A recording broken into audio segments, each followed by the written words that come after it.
1 aos Coríntios, capítulo 15. Amigos, permitam-me repassar a mensagem com vocês mais uma vez. A mensagem que proclamei foi recebida por vocês. Nela vocês permanecem firmes e por ela foram salvos. Entendo que a fé que possuem é verdadeira, não um interesse passageiro, e que nela estão firmes de verdade. A primeira coisa que fiz foi apresentar a vocês de coração a mensagem que recebi. O Messias morreu pelos nossos pecados, exatamente como dizem as Escrituras.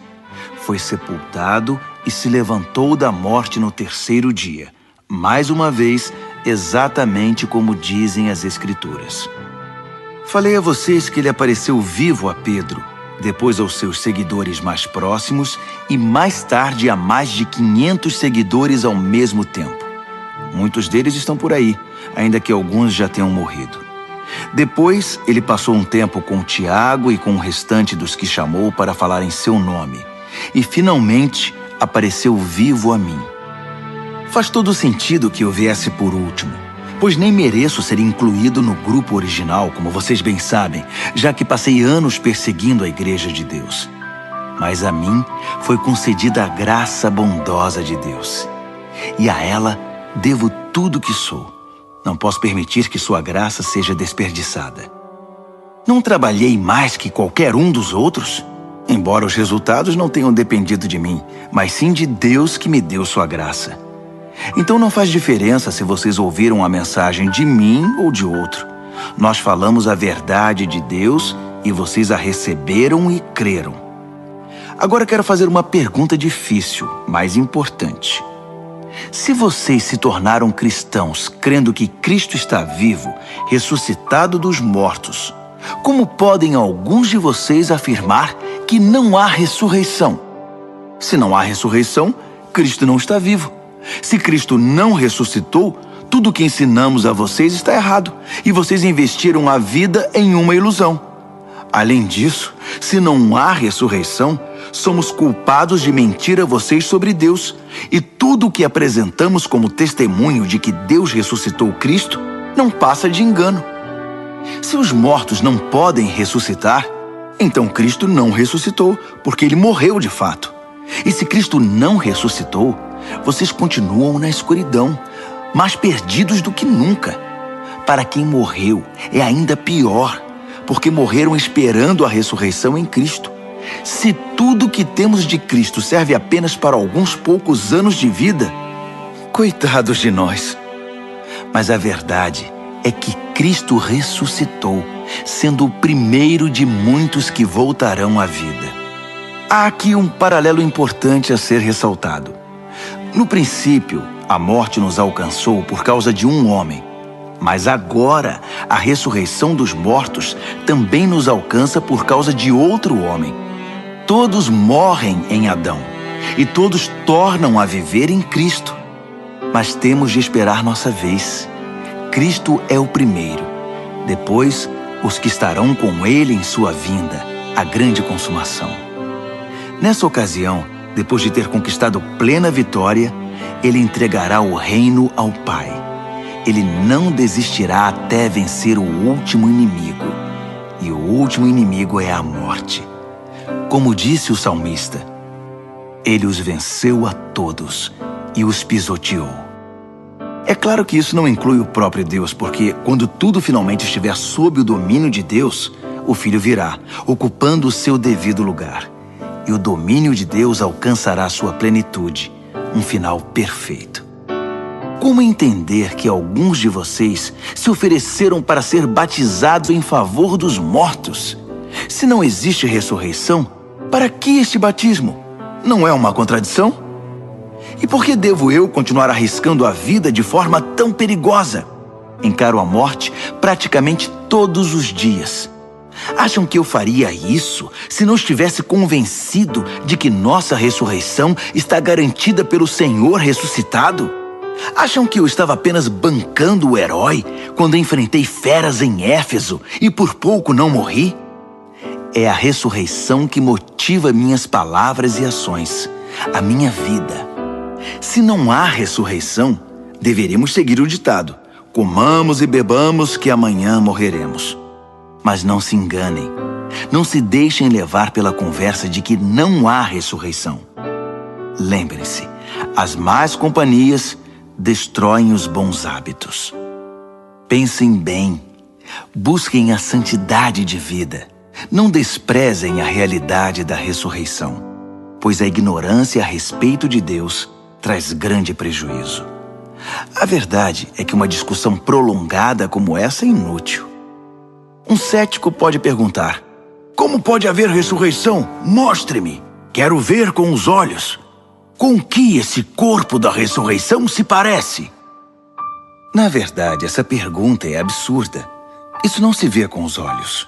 Entende-se por uma ilustração. Quando plantamos uma semente, ela morre e logo nasce uma planta. A semente e a planta são bem diferentes. A semente de uma laranja não se parece com uma laranjeira. O que plantamos é diferente do que colhemos. Assim também, o corpo que é sepultado como se fosse uma semente e o corpo da ressurreição são muito diferentes. Observem que a variedade de corpos é impressionante. Assim como há diferentes tipos de sementes, há diferentes tipos de corpos. Corpo humano, corpo dos mamíferos, das aves e dos peixes. Vendo toda essa diversidade, temos uma ideia da glória da ressurreição, pois além dos corpos da terra, há também outros corpos no espaço, o sol, a lua e as estrelas, vistos em sua diversidade, beleza e esplendor.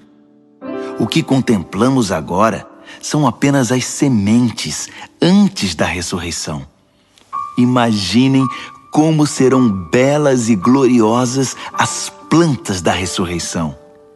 A ilustração da semente, que depois de plantada morre e ressurge como planta viva, é, na melhor das hipóteses, uma simples comparação, mas talvez lance alguma luz sobre o mistério do corpo da ressurreição. É preciso, porém, ter em mente que seremos ressuscitados para valer, que estaremos vivos para sempre. O corpo que morre não manifesta beleza, mas quando ressuscitar, será glorioso. Sepultado em fraqueza, ressurgirá poderoso. A semente plantada é natural.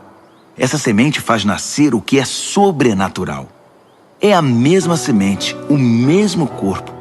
Mas que diferença entre o que morre fisicamente e o que ressurge em imortalidade espiritual. Para prosseguir, devemos voltar a atenção para as Escrituras. O primeiro Adão recebeu a vida. Cristo, o último Adão, é espírito doador de vida. A vida física vem primeiro, depois a espiritual. O início se dá na terra, o desfecho se dá no céu.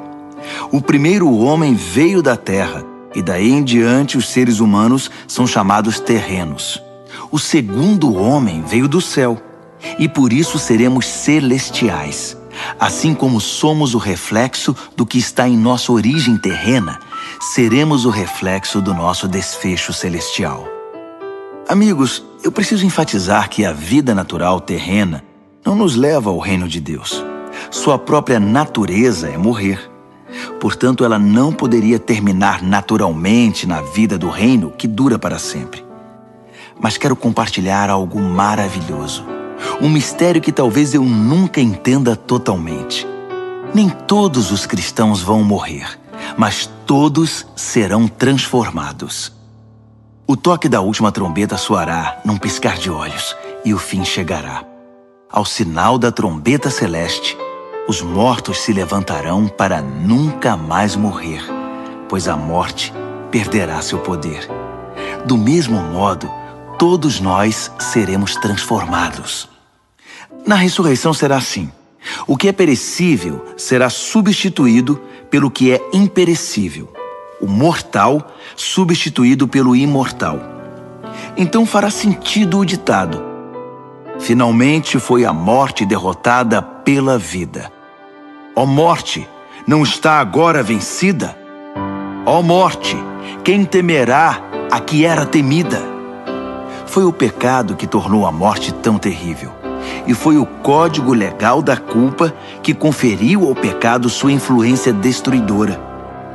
Mas agora, graças a Deus, que por um só ato vitorioso da vida, derrotados estão o pecado, a culpa e a morte. E tudo graças ao nosso Senhor Jesus Cristo. Diante de tudo isso, prezados amigos, permaneçam firmes.